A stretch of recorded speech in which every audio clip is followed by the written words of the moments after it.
अलग से इस वक्त स्वामी प्रसाद मौर्य जी जुड़े हैं। सिर्फ हम उनसे इस विषय पर उनकी भी ओपिनियन जानेंगे और उनसे अलग से बात करेंगे। बहुत शुक्रिया आपका स्वामी प्रसाद जी हमारे साथ जुड़ने के लिए। आप अकेले मेरे साथ मुखातिब हैं। मैं आपसे समझना चाहता हूं कि आपने कहा कि रामचरितमानस की कुछ चौपाइयां हटा दी जाएं, लेकिन सरकार अब गांव-गांव और मंदिर-मंदिर अखंड रामायण का पाठ कराने जा रही है। मौर्य जी,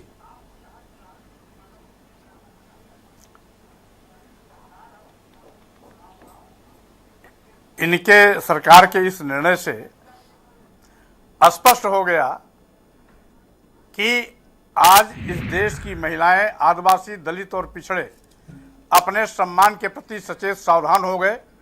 नतीजा हुआ कि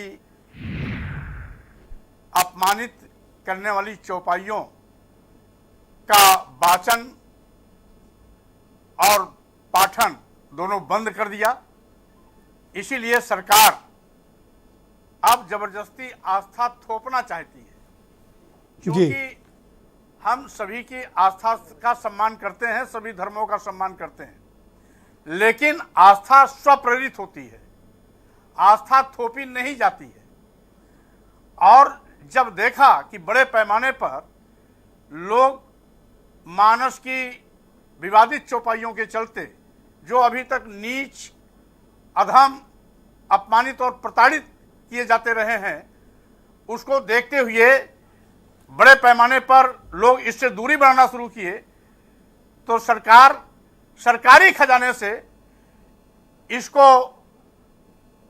जिला अधिकारियों के माध्यम से कराना सुनिश्चित करने का जो निर्णय लिया है, तो स्वाभाविक रूप से इस निर्णय पर आपको क्या आपत्ति है कि क्या आप मानते हैं कि सरकार को नहीं कराना चाहिए या जनता के टैक्स के पैसे का मिसयूज है? स्वामी प्रसाद जी इसके बारे में क्या ओपिनियन रखते हैं, कराना चाहिए नहीं कराना चाहिए? देखिए, बड़ी बात यह है कि ठीक है आप कराते, आपके नवरात्रि के ठीक बाद रमजान का भी महीना आ रहा है और हमारे देश में हिंदू, मुस्लिम, सिख, ईसाई सब हैं, आपस में भाई भाई की बात की जाती है। सरकार किसी जाति, किसी धर्म और किसी वर्ग विशेष के लिए नहीं होती, सबके लिए होती है। तो अगर दिल खोल के धार्मिक कार्यक्रमों को कराने के लिए मुख्यमंत्री जी पैसा दे ही रहे थे, तो 1 लाख में क्या होगा? इतना बड़ा जिला, 1 लाख रुपए ऊंट के मुंह में जीरा अगर देना ही था तो एक जिले को 10 करोड़ देते। जिलाधिकारी कहीं ऐसा तो नहीं कि आपने जो आरोप लगाए और जो मुद्दा उठाया अनुष्ठान है और वो मुद्दा पलट के अब आपके लिए नुकसान कर गया? आप कुछ चौपाई हटाने की बात कर रहे थे और देखिए सरकार ने क्या गुगली मारी, मंदिर मंदिर अखंड रामायण का पाठ। ये तो आपके ही मुद्दे से बहुत आगे निकल जाने वाली बात है। अब आपका मुद्दा तो कहीं खो गया लग रहा है। अरे बड़ी बात, मुद्दा खो नहीं गया, मुद्दा को ये लोग जिंदा कर रहे हैं, क्योंकि इनका ये निर्णय देश की महिलाओं, आदिवासियों, दलितों, पिछड़ों को नित्य प्रति अपमानित करने का एक साजिश है, जिससे कि जो इन चौपाइयों के माध्यम से नीच, अधम, प्रताड़ित, अपमानित करने की बात करते थे, वो अभी भी नीच, अधम, प्रताड़ित, अपमानित आप जिन चौपाइयों का विरोध कर रहे थे, चाहते हैं, आपके विरोध को अनसुना करते हुए बल्कि उसको और लाउड करते हुए सरकारी खजाने से पैसे जा रहे हैं। अब तो आप क्या, आपके सामने तो मतलब आपका मुद्दा खत्म? अब मुद्दा खत्म नहीं, बल्कि मुद्दा इन्होंने जिंदा कर दिया। अभी तो स्वामी प्रसाद मौर्य अकेले इस बात को उठा रहे थे, अब गांव में एक एक व्यक्ति इस बात को उठाएगा जो इन चौपाइयों के माध्यम से नीच, अधम कहा जाता है, अपमानित, प्रताड़ित करने की प्रोत्साहन दिया जाता है, और सभी लोग इसको अपने प्रतिष्ठा से जोड़ करके इसका करारा जवाब देने की तैयारी करेंगे। तो क्या आप इसका कहने का तात्पर्य है कि गांव-गांव आप इसका विरोध कराएंगे?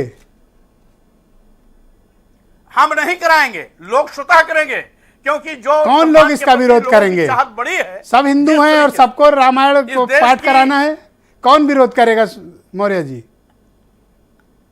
भाई पहली बात, जिनके भावनाओं को आहत किया जा रहा है वो 97% लोग वो भी हिंदू धर्मावलंबी हैं। देश की महिलाएं, आदिवासी, दलित, पिछड़े, यानी चाहे शूद्र समाज के लोग हों, चाहे महिला समाज के लोग हों, ये सब हिंदू धर्मावलंबी हैं।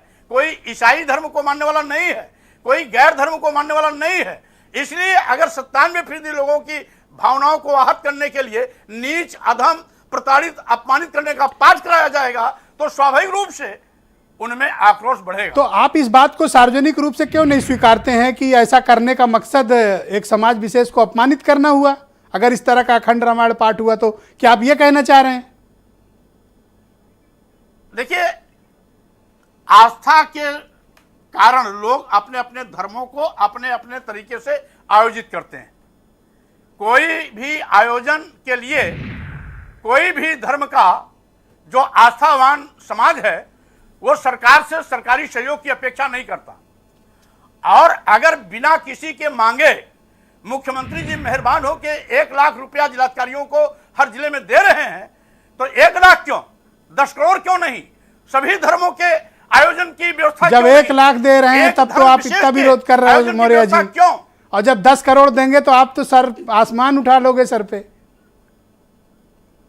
लेकिन सभी धर्मों को बराबर महत्व देंगे तो स्वाभाविक रूप से इनके निर्णय का स्वागत किया जा सकता है। लेकिन जानबूझ करके देश की महिलाओं, आदिवासियों, दलितों, पिछड़ों को अपमानित करने के लिए साजिश के तहत कार्यक्रम का आयोजन कराना यह है। अखंड रामायण का पाठ किसी को अपमानित करना कब से हो गया मौर्य जी? ये थोड़ा समझ में नहीं आई बात।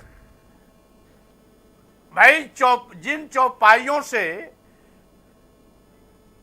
जात सूचक शब्दों का प्रयोग करके नीच और अधम कहने का शब्द प्रयोग किया गया है, जिन चौपाइयों के हिस्से से महिलाओं और शुद्ध समाज को अपमानित प्रताड़ित करने की बात की गई है, उसको बाहर कर दे, पाठ करावे।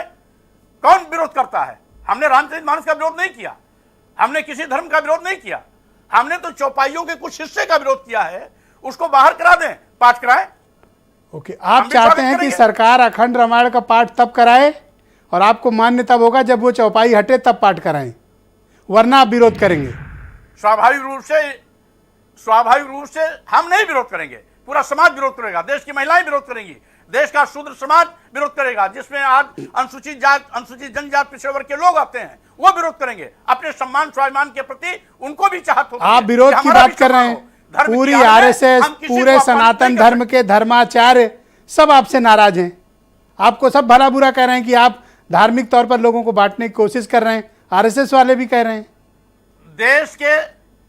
देश के सभी बुद्धिजीवी मेरे बात पर सहमत हैं। जो भी बुद्धिजीवी है आपस में चर्चा करता है कि धर्म किसी को अपमानित करने के लिए नहीं, किसी को प्रताड़ित करने के लिए नहीं, किसी को नीच अधम कहने के लिए नहीं, बल्कि धर्म सबको जोड़ने के लिए होता है, सब मानवता के कल्याण के लिए होता है, मानवता के सम्मान के लिए होता है।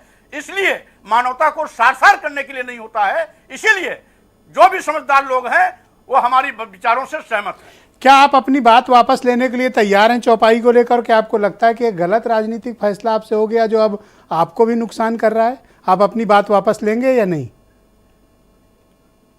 वो किसको नुकसान करेगा, किसको फायदा करेगा, ये बात की बात है। हमारे सामने एक लक्ष्य है, देश की महिलाओं, आदिवासियों, दलितों, पिछड़ों के सम्मान की वापसी का, अपमान से मुक्ति दिलाने का। तो अब सप्तशती दुर्गा जी का पाठ भी होगा और अखंड रामायण भी होगी, तो अब मौर्य जी क्या करेंगे फिर? नहीं भाई, ये तो पहले से भी होता रहा। भाई, जो लोग अपने तौर तरीके से अनुष्ठान कराते हैं उसका कौन विरोध कर रहा है?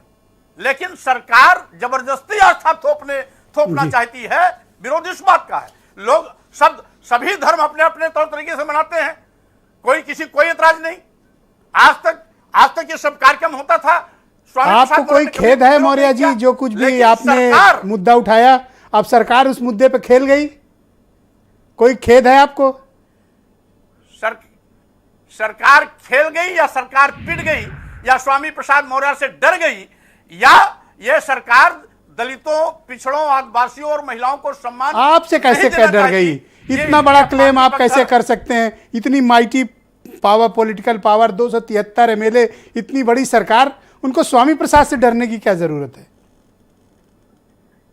क्योंकि इस मुद्दे पर मेरी बात करने के पहले यह निर्णय क्यों नहीं हुआ सरकार का? मेरे इस मुद्दा को उठाने के बाद, देश की महिलाओं, आदिवासियों, दलितों, पिछड़ों को अपमान से मुक्ति दिलाने और सम्मान दिलाने की बात उठाने के बाद सरकार का यह निर्णय कहीं न कहीं दबाव में लिया गया है, डर करके लिया गया है। इसलिए आज किसका नुकसान होगा, किसका फायदा होगा, यह तो आने वाला अवसर बताएगा। बहुत शुक्रिया स्वामी प्रसाद जी, मैं बहुत आपका धन्यवाद प्रकट करता हूं कि आपने अपना बहुत कीमती वक्त में से थोड़ा समय हमारे लिए निकाला और इस मुद्दे पर अपनी ओपिनियन